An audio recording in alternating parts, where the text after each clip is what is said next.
होता है बराबर और पोटेंशियल यहाँ पर इलेक्ट्रिक पोटेंशियल है। तो ऐसा सरफेस जहां पर कि हर एक पॉइंट में इलेक्ट्रिक पोटेंशियल बराबर हो वही होगा इक्विपोटेंशियल सरफेस।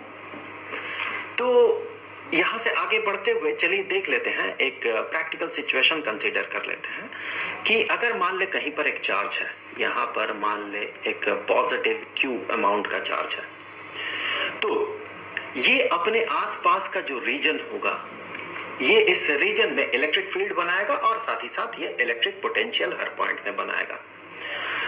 अगर मान ले हम एक ऐसा इक्विपोटेंशियल सरफेस ढूंढ रहे हैं इस रीजन में जो कि 5 वोल्ट का हो, 5 वोल्ट का इक्विपोटेंशियल सरफेस मतलब ऐसा सरफेस जिसके हर एक पॉइंट में पोटेंशियल हो 5 वोल्ट का। तो मान लेते हैं एक पॉइंट जहां पर कि 5 वोल्ट का पोटेंशियल है, वो है ये पॉइंट।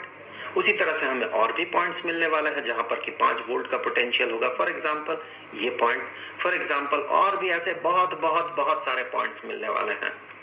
थोड़ा यहां से आगे बढ़ते हैं। जैसे कि हमें पता है ये पॉइंट, इसका पोटेंशियल अगर मान ले जैसे कि हमने माना 5 वोल्ट का है और यहां से यहां तक का जो डिस्टेंस है ये डिस्टेंस है r। तो फिर जैसे कि हमें पता है कि पोटेंशियल ये होता है due to a charge, due to a point charge, यहाँ पर ये पॉइंट चार्ज है, due to this point charge जो पोटेंशियल बनेगा इसके आसपास के रीजन में किसी एक पॉइंट में, अगर वो पॉइंट r डिस्टेंस दूर हो तो ये होता है 1/4 पाई एप्सिलॉन नॉट इनटू जो चार्ज का मैग्नीट्यूड है जिसके कारण कि इलेक्ट्रिक फील्ड और साथ ही साथ इलेक्ट्रिक पोटेंशियल बन रहा है हर पॉइंट में, Q डिवाइडेड बाय जो डिस्टेंस है उस पॉइंट का, जिस पॉइंट की बात कर रहे हैं, जिस पॉइंट में हम पोटेंशियल पता कर रहे हैं उसका डिस्टेंस फ्रॉम दैट चार्ज। तो अगर देखें Q ये तो फिक्स्ड है, ये तो यूनिवर्सल कांस्टेंट है। अगर R इस केस में, इस स्पेशल केस में ड्यू टू वन चार्ज, अगर R ये कांस्टेंट हो जाता है, ये फिक्स्ड हो जाता है, तो V भी तो कांस्टेंट या फिक्स्ड हो जाएगा। अगर मान ले R मान लेते हैं हम 1 मीटर, तो जो भी होगा V, जो भी पोटेंशियल होगा, तो हर वो पॉइंट जो कि 1 मीटर दूर है तो हर एक के लिए इलेक्ट्रिक पोटेंशियल सेम होगा। तो ऐसे हमें कितने पॉइंट्स मिलने वाले हैं? ऐसे हमें इनफाइनाइट पॉइंट्स मिलने वाले हैं। ये r डिस्टेंस दूर है, इसी तरह से आप इस तरह से देखेंगे आपको बहुत बहुत बहुत बहुत बहुत सारे पॉइंट्स मिलने वाले हैं। तो ये क्या बन रहा है? अगर 2 डायमेंशन में बात करें तो ये सर्कल जैसा दिख रहा है, लेकिन इन रियलिटी ये जो स्पेस है ये तो 3 डायमेंशनल स्पेस है। तो इस 3 डायमेंशनल स्पेस में अगर हम एक सरफेस कंसीडर करते हैं जिसका कि हर एक पॉइंट इस पॉइंट चार्ज से बराबर डिस्टेंस दूर है, तो वो सरफेस कैसा दिखेगा? ऑब्वियसली वो एक स्फीयर होगा। उस स्फीयर को यहाँ पर ड्रॉ कर लेते हैं। तो यहाँ पर हमें मिलने वाला है एक स्फीयर। आप समझ जाए कि मैं स्फीयर ड्रॉ कर रहा हूं, मैं बहुत पूरा ड्राइंग कर रहा हूं। ये एक स्फीयर है, ऑलमोस्ट लगभग हो गया। एक स्फीयर हमें मिलेगा। ये जो पूरा स्फीयर है, इस स्फीयर का हर एक पॉइंट चूंकि बराबर डिस्टेंस दूर है तो हर एक पॉइंट में पोटेंशियल बराबर होगा। हेंस हम इसे इक्विपोटेंशियल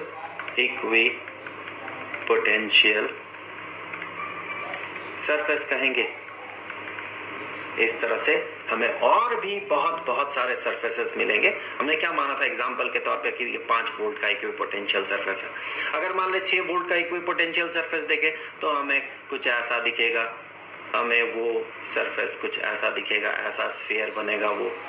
ये भी इक्विपोटेंशियल सरफेस होगा, ये भी इक्विपोटेंशियल सरफेस होगा, लेकिन इसका जो वैल्यू है वो बदल जाएगा। अगर मान ले ये 5 वोल्ट का इक्विपोटेंशियल सरफेस है तो ये 5 वोल्ट का इक्विपोटेंशियल सरफेस नहीं होगा। एग्जांपल के तौर पे मान लेते हैं ये 6 वोल्ट का इक्विपोटेंशियल सरफेस है।